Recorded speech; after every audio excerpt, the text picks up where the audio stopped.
मैं मेरे प्यारे रोमन कैथलिक भाई बहनों को भी बोलना चाहता हूं, मैं आपसे प्यार करता हूं। अगर आप सच में माता मरियम से प्यार करते हैं ना, तो मरियम जो कहती है वो करिए। मरियम कहती है जाओ मेरे बेटे के पास जाओ, जाओ।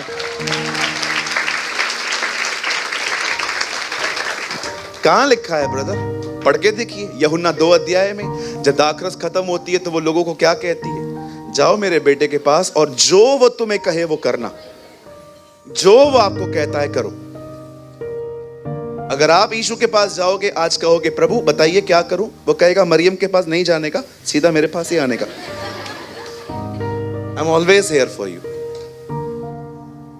एक्चुअली पता है, she is a amazing women जिसने लोगों का ध्यान जीसस की तरफ आकर्षित किया था।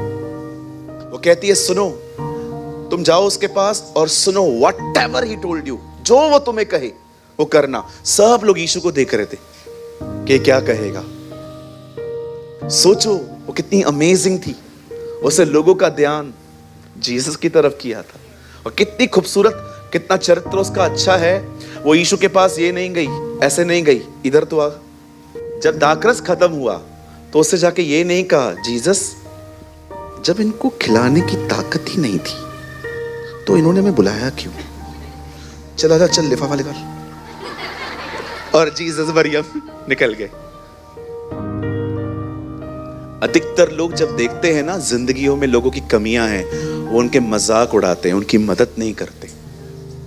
थैंक यू ब्रदर जी। कहिए बाजू वाले को, लोगों की कमियों में खड़े रहो। आमीन।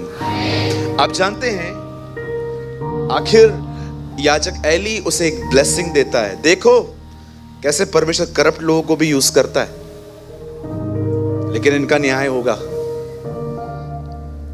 कभी कभी मुझे लोग कहते हैं ब्रदर ये आदमी ऐसे से बोलता है फिर भी इसके हाथ से चमत्कार क्यों होता है? आपसे प्यार करता है प्रभु, इसीलिए। अब आप सोचो, गंदे पानी से गंदे पाइप से शुद्ध पानी कैसे आ रहा है? Because he loves you. एक की वजह से वो लाखों की आशीषें कभी नहीं रोकेगा, वो इस्तेमाल करेगा। मैं ऐसे लोगों को जानता हूं जिन्होंने लोगों को गॉस्पेल बताया, वो बिलीव में आए, और जिन्होंने बताया वो इन दिनों में बैकस्लाइड है। मैं मजाक नहीं कर रहा हूं। मैंने अपने टाउन में एक अंकल को देखा है जो लोगों को बहुत गॉस्पेल बताते थे, इन दिनों में वो यीशु के पीछे चलते ही नहीं है। पर जिनको उन्होंने बुलाया, जिनको उन्होंने बताया था, वो प्रभु में है। खुदावन किसी को भी इस्तेमाल करते हैं, लेकिन इसका मतलब ये नहीं है कि आप कुछ और समझो। आप जानते हैं जब फाइनली हन्ना प्रेग्नेंट होती है और हन्ना सैमुएल को पैदा करती है, उसके बाद हन्ना अपनी किताब में एक गीत लिखती है। उस गीत के अंदर, उस सॉन्ग के अंदर, द सॉन्ग ऑफ हैना, अ प्रोफेसी ऑफ हैना में एक बात लिखी है, वह अपने भक्तों के पांव को संभाले रहेगा। अगर आप एक भक्त हैं ना, वो आपके पांव को हमेशा ताकत देगा। उसके बाद लिखा है परंतु दुष्टों के दुष्ट अंधियारे में चुपचाप। आपको पता है दुष्टों का अंत क्या है?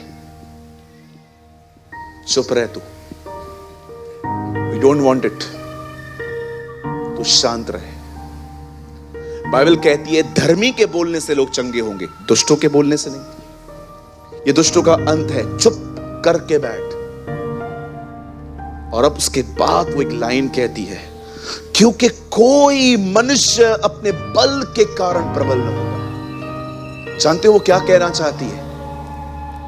आप कितने भी ताकतवर हो, आप प्रबल नहीं हो पाओगे। For by strength shall no man, आप कितनी भी जोर लगा दो खुद को संभालने में, आप नहीं कर पाओगे। अगर आप खुदा के साथ नहीं जीते, अपनी ताकत से जीते हो, अपनी बुद्धि से जीते हो, अपने आप को इंटेलिजेंट समझ के जीते हो, आपका अंत फ्रस्ट्रेशन है, आपका अंत डिस्टर्बेंस है। आप लास्ट में थक जाओगे अपने आप से ही, क्योंकि बाइबल कहती है कोई मनुष्य अपनी ताकत के कारण प्रबल नहीं हो पाएगा। वो जानती थी वो क्यों ब्लेस्ड हुई है, क्योंकि उसके मैटर को खुदा ने अपने हाथ में लिया था। आज मैं आपसे एक सवाल पूछना चाहता हूं, आप अपने लाइफ पे फ्रस्ट्रेट क्यों होते हैं? आप परेशान क्यों हैं? आप डिस्टर्ब क्यों हैं? आप क्यों थोड़ी थोड़ी बात पे निराश हो जाते हैं? क्योंकि जब आपके साथ कुछ होता है ना, आप खुद को खुद संभालने की कोशिश करते हैं, और मैं आपको सच कहता हूं, इसका लास्ट फ्रस्ट्रेशन ही है।